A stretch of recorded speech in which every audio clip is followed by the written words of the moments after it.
Hello my dear student, welcome to my YouTube channel chemistry tuition classes CTC. एक बार फिर मैं हाजिर हूं आपके बीच में ऑर्गेनिक केमिस्ट्री का 16th वीडियो लेकर। लास्ट सन पर मैंने आइसोमेरिज्म स्टार्ट की थी और टाइप्स ऑफ आइसोमेरिज्म को मैंने डिस्कस किया था, जिसमें मैंने स्ट्रक्चर आइसोमेरिज्म और स्टीरियो आइसोमेरिज्म को मैंने डिस्कस किया था। आज हम लोग स्ट्रक्चरल आइसोमेरिज्म के टाइप्स को डिस्कस करेंगे और स्ट्रक्चर आइसोमेरिज्म में जो फर्स्ट टाइप है दैट इज चेन आइसोमेरिज्म, आज हम लोग उसको डिस्कस करेंगे। क्या होता है chain isomerism? Chain isomerism means जब कंपाउंड का मॉलिक्यूलर फॉर्मूला सेम हो और स्ट्रक्चर फॉर्मूला डिफरेंट हो। क्यों? क्योंकि ये जो टाइप है वो स्ट्रक्चर आइसोमेरिज्म के अंदर आता है, के टाइप्स में आता है। तो इसका मतलब मॉलिक्यूलर फॉर्मूला सेम होगा लेकिन स्ट्रक्चर फॉर्मूला क्या होगा? डिफरेंट होगा। और स्ट्रक्चर फॉर्मूला जो डिफरेंट होगा वो मैंने आपको बताया था कितने टाइप से हो सकता है। वो बेसिकली 5 टाइप से स्ट्रक्चर फॉर्मूला क्या हो सकता है? डिफरेंट हो सकता है। यहां पर जो स्ट्रक्चर फॉर्मूला डिफरेंट होगा वो डिफरेंट होगा due to different arrangement of the carbon skeleton. यानी जब कार्बन एटम का लिंकेज या फिर हम बोल सकते हैं जो कार्बन चेन है वो डिफरेंट हो। कार्बन चेन का मतलब हो सकता है किसी कंपाउंड में स्ट्रेट चेन हो केवल, और दूसरे कंपाउंड में स्ट्रेट चेन के साथ साथ साइड चेन हो, यानी ब्रांच चेन क्या होती जाए? इंक्रीज होती जाए, ब्रांच चेन आ जाए। स्ट्रेट चेन की जगह ब्रांच चेन आ जाए तो we can say that the carbon skeleton is different. ठीक है ना? means that the linkage of carbon atoms are different in their compounds, in those compounds। तो वह जो होंगे जो कंपाउंड्स इस टाइप की आइसोमेरिज्म शो करेंगे means that the molecular formula same but different structure formula due to the different arrangement of carbon skeleton. So we can say that those compounds are known as chain isomers. उनको हम लोग क्या बोलेंगे? Chain isomers. और इस type की जो phenomenon होगा and this phenomenon is known as chain isomerism. ठीक है? मींस दैट यहां पर carbon skeleton means that carbon chain, carbon chain बोल दीजिए या फिर linkage of carbon atoms, linkage of carbon atoms, ये जब क्या हो जाए? डिफरेंट हो जाए तो वहां पर चेन आइसोमेरिज्म होगी। ठीक है? यहां तक कोई किसी को दिक्कत? आई थिंक चीजें आपको क्लियर हुई होंगी। एक चीज आप ध्यान रखिएगा, चेन आइसोमेरिज्म किसी में भी हो, चाहे अल्केन में हो, अल्कीन में हो, अल्काइंस में हो, मतलब ये एक आइसोमेरिज्म ऐसी है जो हर एक कंपाउंड में आपको देखने को मिल सकती है। ठीक है ना? बस एक कंडीशन इसके लिए होती है कि इसमें यानी उस मॉलिक्यूल में कम से कम या उस कंपाउंड के मॉलिक्यूल में कम से कम 4 कार्बन एटम्स होने चाहिए। अगर 4 से कम कार्बन एटम है मींस दैट C3 यानी 3 कार्बन एटम्स है, तो फिर वहां पर चेन आइसोमेरिज्म नहीं होगी। चेन आइसोमेरिज्म होने के लिए एटलीस्ट 4 कार्बन एटम्स का होना बहुत जरूरी है। ठीक है? जैसे एक एग्जांपल मैं उठा के आपको बता रहा हूं। सबसे फर्स्ट एग्जांपल जो आएगा अगर हम लोग एल्केन में बात करें तो ब्यूटेन। प्रोपेन की बात नहीं कर रहे हैं यहाँ पर, क्योंकि प्रोपेन में 3 कार्बन हो गए तो वो चेन आइसोमेरिज्म शो नहीं करेगा। तो अगर हम ब्यूटेन में बात करें तो ब्यूटेन में जो कार्बन का लिंकेज है, एक तो बेटा स्ट्रेट चेन के टाइप में हो सकता है, CH3 CH2 CH3, यहाँ पे स्ट्रेट चेन हो गई। या फिर हम इसको लिख सकते हैं CH3 CH और एक हमने यहां पर ब्रांच चेन लगा दी, CH3 लगा दी। दोनों का देखिए मॉलिक्यूलर फॉर्मूला सेम है लेकिन यहां पर जो कार्बन चेन है वो डिफरेंट है। Means that the linkage of carbon atoms और we can say that the carbon skeletons, arrangement of carbon skeletons are different. This is N butane. जब भी कहीं पर स्ट्रेट चेन होगी केवल तो वहां पर हम लोग वर्ड एन यूज करते हैं, n for normal, n for what? Normal. This is N butane. और यहां पर अगर आप देखें तो 2 CH3 कम से कम सेम है, हालांकि यहाँ तो सेम है, 3 सेम है, लेकिन यहाँ 2 CH3 अगर कहीं पर सेम मिल जाते हैं हमको तो वहां पर हम लोग वर्ड यूज करते हैं iso. So this is isobutane. ये क्या है? आइसोब्यूटेन। ठीक है।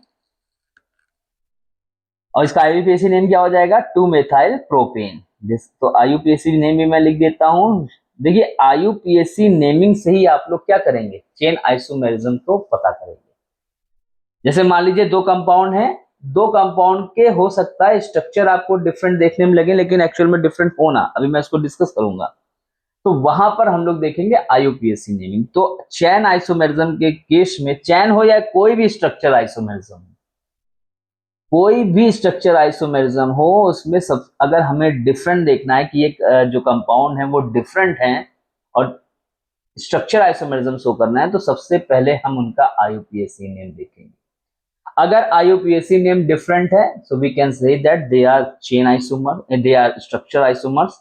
और अगर आईयूपीएसी नेम सेम सेम है तो इसका मतलब वो किसी भी टाइप की आइसोमेरिज्म शो नहीं कर रहे हैं। हाँ, स्टीरियो आइसोमेरिज्म वहां पर हो सकती है, लेकिन अगर उनका आईयूपीएसी नेम डिफरेंट है तो इट मींस दैट वो कंपाउंड डिफरेंट हो गए और वो स्ट्रक्चर आइसोमेरिज्म शो कर रहे हैं। ठीक है, आई बात समझ में? ऐसे अगर बात मैं करूं C5H12 की, तो यहां पर अगर आप देखें तो यहां पर तो CH3 CH2 CH2 CH2 CH3, this is N-pentane, this is what? N-pentane, this is CH3 CH2 CH2 CH3। अब देखिए यहां पर भी हम CH3 लगा सकते हैं, यहां पर भी लगा सकते हैं, आप कहेंगे डिफरेंट होगा, नहीं। अब वहीं पर हम चेक करेंगे आईयूपीएसी में, तो इसका भी नाम आपको 2 मेथाइल ब्यूटेन मिलेगा और यहां पर भी लगाओगे तो भी 2 मेथाइल ब्यूटेन मिलेगा। So we can say that वो दोनों कंपाउंड क्या है? सेम है। तो यहां पर इसको बोलेंगे isopentane, this is what? Isopentane. और अगर मैं बात करूं तो CH3 CH3 CH3 CH3, this is neopentane. IUPAC name इसकी आप चेक कर लेंगे, बनाएंगे खुद से और कमेंट में मुझको करके बताएंगे कि आपकी आईयूपीएसी नेम सही है या गलत है। ठीक है। C4H8, दिस इज एल्कीन यानी ब्यूटीन है ये। अगर ब्यूटीन की हम बात करें तो ध्यान रखिएगा हमें यहां पर चेन डिफरेंट करनी है, फंक्शनल ग्रुप की पोजीशन चेंज नहीं होनी चाहिए। अगर आपने फंक्शनल ग्रुप की पोजीशन चेंज कर दी, ठीक है, तो वो क्या हो गया? वो पोजीशन आइसोमर हो गया। यहाँ चेन डिफरेंट है, लेकिन अगर आप देखें तो डबल बॉन्ड की पोजीशन जो है वो फर्स्ट कार्बन पर ही है। अगर मान लो हम यहाँ उठा के इसको यहाँ कर देते तो ये फ्री क्या हो जाता है? ये आपका, जैसे मान लो इसमें देखें बाद हम लोग, this is CH3 CH2 CH2 CH double bond CH2।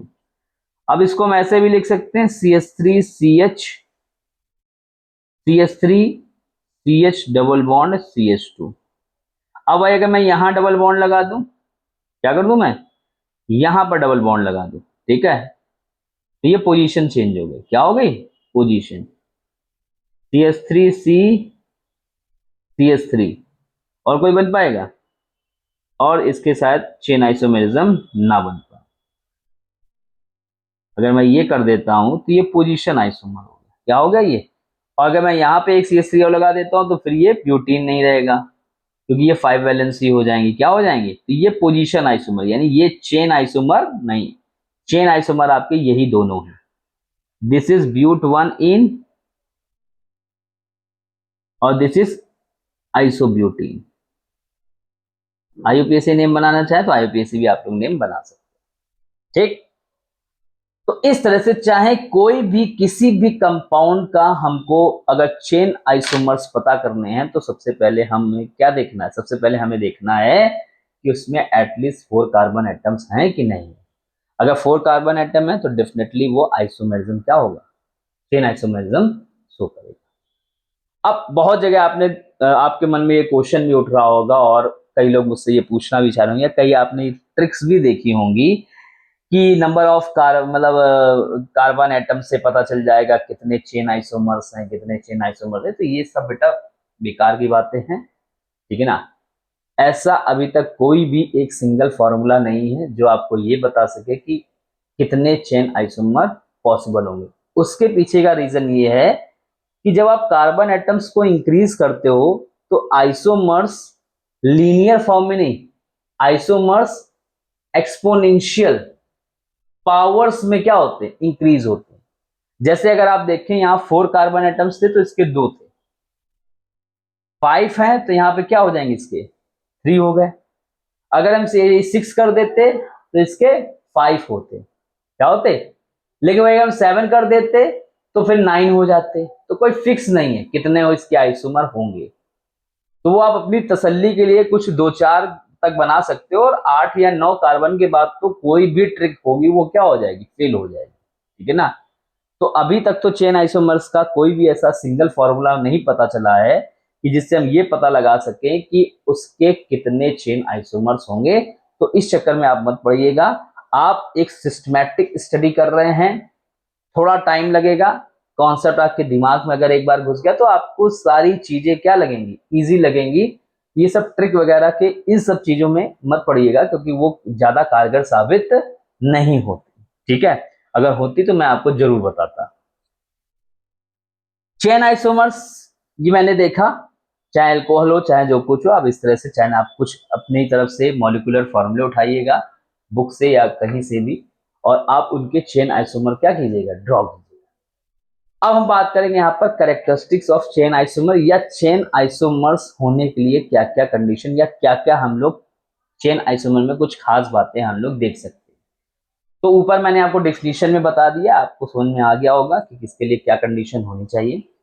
लेकिन अगर हम कैरेक्टरिस्टिक्स की बात करें जो चेन आइसोमर्स हैं हमारे, तो आप उनमें पाएंगे कि चेन आइसोमर्स की जो केमिकल प्रॉपर्टीज होती हैं, चेन आइसोमर्स की क्या होती हैं, जो केमिकल प्रॉपर्टीज होती हैं वो नियर मतलब सिमिलर होती हैं। नियर अबाउट क्या होती है, सेम, मतलब सेम तो नहीं बोलेंगे क्योंकि कुछ प्रॉपर्टीज डिफरेंट हो सकती हैं। Different means that reactivity change हो सकती है। क्या हो सकती है, रिएक्टिविटी। रिएक्टिविटी कैसे, जैसे अगर हम बात करें यहाँ पर ये नियोपेंटेन है या आइसोपेंटेन है, ये एनपेंटेन। तो अगर आप देखिए तो इसका जो मॉलिक्यूल बन रहा है वो स्फेरिकल बन रहा है और ये चारों तरफ CH3 से क्या है, घिरा हुआ है। तो अगर हम कोई अटैकिंग रीजन की यहाँ पर अटैक कराएंगे तो हो सकता है उतना वो प्रॉपरली अटैक यहाँ पर ना कर पाए। यहाँ पर प्रॉपर क्यों, क्योंकि ये चारों तरफ से क्या है। तो जब भी कोई कार्बन एटम बल्कि ग्रुप से चारों तरफ से घिरा होता है या 3 तरफ से घिरा होता है तो उसको हम लोग बोलते हैं स्टेरिक हिंड्रेंस। क्या बोलते हैं, स्टेरिक। तो अगर हम देखें इस कार्बन को यहाँ पर देखें तो इस कार्बन पे चारों तरफ से कार्बन है जबकि इस कार्बन पे 3 तरफ से कार्बन है, और इस पे 1-2 तरफ से कार्बन है। तो अगर हम सेकंड कार्बन की यहाँ पे स्टडी करें तो इस पर स्टेरिक हिंड्रेंस सबसे कम लग रहा है। तो अगर अटैकिंग रीजन को अटैक करना हो तो यहां से भी अटैक कर सकता है, यहां से भी। मतलब 2 पॉसिबल कंडीशंस हैं उसके पास अटैक करने की, क्योंकि यहाँ पे हाइड्रोजन है बाकी 2 वैलेंसी में, और हाइड्रोजन का जो साइज होता है वो कंपैरेटिवली मेथाइल ग्रुप से क्या होगा, बहुत कम होगा। तो यहाँ पर अटैकिंग रीजन को अटैक करने के लिए प्रॉपर प्लेस मिल रहा है, जबकि यहाँ पर अटैकिंग रीजन को अटैक करने के लिए यहाँ पर बिल्कुल भी प्रॉपर प्लेस नहीं मिल रहा है, और यहाँ तो बिल्कुल ही नहीं मिल रहा है। यानी यहाँ पर रिएक्टिविटी क्या हो सकती है, डिफरेंट हो सकती है, लेकिन हाँ प्रॉपर्टीज दोनों की, केमिकल प्रॉपर्टीज सबकी सेम रहेंगी तीनों की। रिएक्टिविटी पर असर पड़ सकता है, वो रिएक्टिविटी को मैं डिस्कस करूंगा जब मैं आपको ऑर्गेनिक रिएक्शंस की मैकेनिज्म बताऊंगा।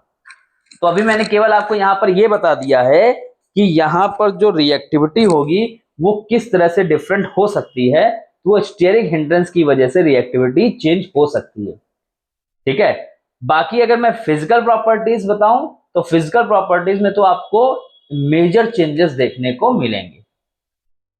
क्यों, क्योंकि जो फिजिकल प्रॉपर्टीज होती हैं वो मॉलिक्यूल के फिजिकल बिहेवियर या फिर स्ट्रक्चर पर डिपेंड करती है, ठीक है ना। भाई जैसे मान लो 2 आदमी हैं या 2 ही भाई हैं एक घर में, बात कर लें, दोनों की फिजिक्स अगर डिफरेंट है, यानी एक की बॉडी सॉरी बिल्कुल क्या अच्छी है जबकि दूसरे की इतनी अच्छी नहीं है, लेकिन दोनों भाई हैं, दोनों एक ही खून है, ठीक है ना। तो दोनों की अगर आप केमिकल प्रॉपर्टीज देखेंगे तो नियर अबाउट थोड़ी बहुत क्या हो सकती है, चेंज हो सकती है, बाकी सब सेम रहेगी। लेकिन हाँ, उनकी फिजिकल प्रॉपर्टीज क्या होगी, डिफरेंट होगी। क्यों? क्योंकि दोनों की फिजिक्स चेंज है। ऐसे ही मैं यहां पर अगर बात करूं तो यहां पर भी केमिकल प्रॉपर्टीज आपको सेम देखने को मिल सकती हैं, थोड़ा बहुत रिएक्टिविटी में चेंजेस मिलेगा आपको देखने को, वो हम लोग बाद में डिस्कस करेंगे। लेकिन यहाँ पर फिजिकल प्रॉपर्टीज क्या होंगी, डिफरेंट होंगी, और मेजर आपको डिफरेंट देखने को मिलेगा। जैसे मैंने कुछ यहाँ पे फिजिकल प्रॉपर्टीज डिस्कस की हैं जो आपको कंपाउंड्स में बहुत, जब हम लोग आगे alkane, alkene, alkyne, halo alkanes, haloarenes chapter पढ़ेंगे तो वहां पर ये डिस्कस करूंगा, तो आपको वहां पर ये चीजें और अच्छे से क्लियर होंगी। जैसे मैं अगर बॉइलिंग पॉइंट की बात करूं तो बॉइलिंग पॉइंट आप जनरली देखेंगे डिक्रीज होगा जैसे जैसे हम लोग बॉइलिंग पॉइंट क्या करते जाते हैं, मतलब जैसे जैसे हम लोग ब्रांचिंग इंक्रीज करते जाते हैं तो बॉइलिंग पॉइंट क्या होता है, डिक्रीज। जैसे यहाँ पर स्ट्रेट चेन है, यहाँ पर एक साइड चेन है, यहाँ पर दो साइड चेन है, यानी यहाँ पर ब्रांचिंग हमने क्या की, इंक्रीज कर दी। तो ब्रांचिंग इंक्रीज करने से इनका सरफेस एरिया क्या हो गया, डिक्रीज हो गया। अगर आप देखें तो इसका सरफेस एरिया क्या है, ज्यादा है, इसका कम है। तो अगर हमें इनकी पैकिंग करनी हो तो एक एन पेंटेन दूसरे एन पेंटेन के मॉलिक्यूल के ऊपर जाकर बिल्कुल क्या हो जाएगा, फिट बैठ जाएगा। ऐसे ही दूसरा मॉलिक्यूल आके नीचे फिट बैठ जाएगा। तो इनकी पैकिंग क्या होने लगेगी, एक क्लोज पैकिंग होने लगेगी। तो क्लोज पैकिंग होने की वजह से इनका बॉइलिंग पॉइंट ज्यादा होगा। वही अगर हम इसमें बात करें तो इसका स्फेरिकल है, तो अगर हमें पैकिंग क्लोज में देखना पड़े, यहाँ पर मॉलिक्यूल्स की अगर हमें पैकिंग करनी पड़े तो एक प्रॉपर पैकिंग यहाँ पर नहीं होगा। जैसे दूसरा यही मॉलिक्यूल लाइए तो हो सकता है वो केवल CH3 एक टच करे, बाकी ये सब टच ना करे, ठीक है ना। तो यहां पर जो पैकिंग होगी, क्लोज पैकिंग होगी, वो स्ट्रेट चेन वाले में ज्यादा होगी, और ब्रांच चेन जैसे जैसे आप इंक्रीज करते जाओगे पैकिंग क्या होती जाएगी, लूज होती जाएगी, जिसकी वजह से इनका बॉइलिंग पॉइंट डिक्रीज करता जाएगा। ठीक है। यही डेंसिटी पर भी, अगर मैं डेंसिटी की बात करूं तो डेंसिटी पर भी आपको यही इफेक्ट देखने को मिलेगा। डेंसिटी कैसे, डेंसिटी भी यहां पर देखिए, यहां पर हम कम सरफेस एरिया में ज्यादा मॉलिक्यूल्स को रख सकते हैं। वैसे तो सरफेस एरिया इसका कम है, लेकिन अगर हमें और मॉलिक्यूल्स रखने हो तो एक एन पेंटेन का मॉलिक्यूल और रख सकते हैं, और रख सकते हैं, और तो हम लोग कम जगह पर ज्यादा से ज्यादा मॉलिक्यूल को क्या कर सकते हैं, एडजस्ट कर सकते हैं। और जैसे ज्यादा मॉलिक्यूल एडजस्ट होगा तो मास पर वॉल्यूम क्या होगा, इंक्रीज होगा।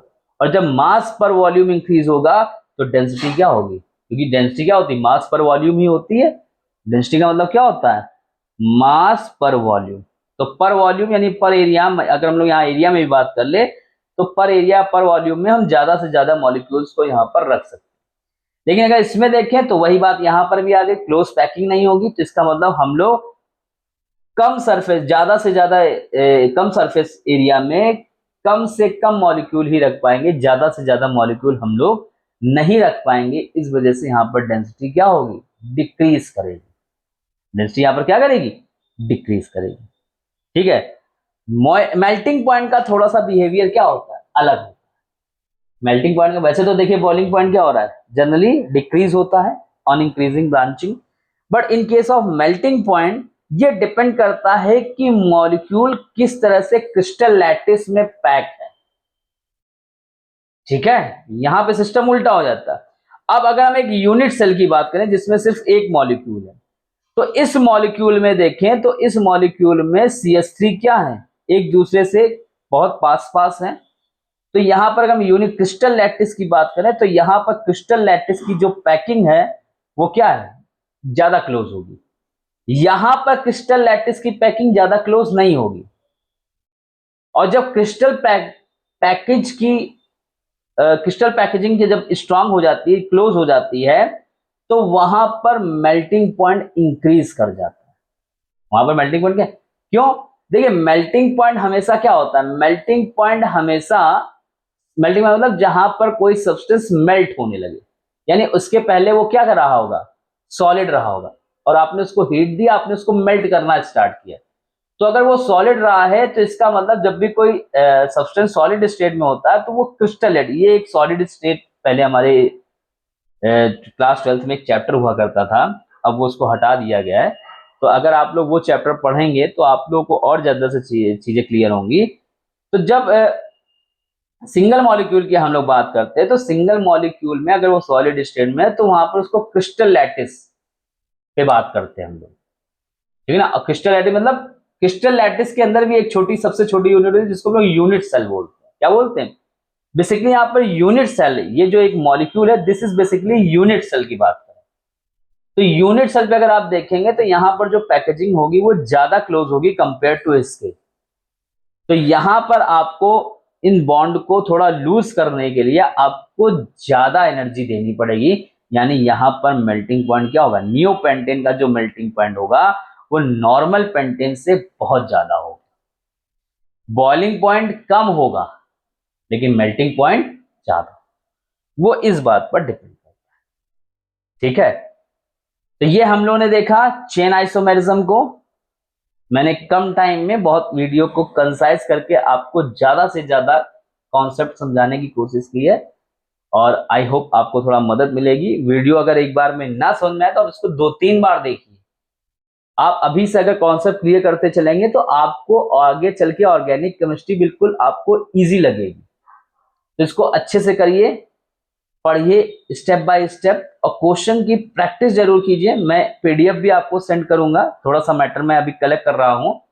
जैसे जैसे मैटर कलेक्ट हो जाएगा मैं आपको पीडीएफ, एक चैनल बना के मैं आपको पीडीएफ व्हाट्सएप चैनल में मैं आपको पीडीएफ शेयर करूंगा, ठीक है। तो इसको जल्दी से आप लोग क्या कीजिए, मेरे चैनल को प्रमोट कीजिए और लाइक कीजिए, कमेंट कीजिए, शेयर कीजिए, व्हाटएवर सब्सक्राइब जो भी करना हो कीजिए, बस चैनल को प्रमोट कीजिए और मन लगा के पढ़िए। जितना ज्यादा मन लगा के पढ़ेंगे उतनी हमको एक पॉजिटिव वेव मिलेगी और जितनी हमको हमारे चारों तरफ पॉजिटिव वेव होती हैं उतना वो काम करने में और मजा आती है, ठीक है। तो इसको अच्छे से पढ़िए। थैंक यू वेरी मच, मिलते हैं नेक्स्ट वीडियो।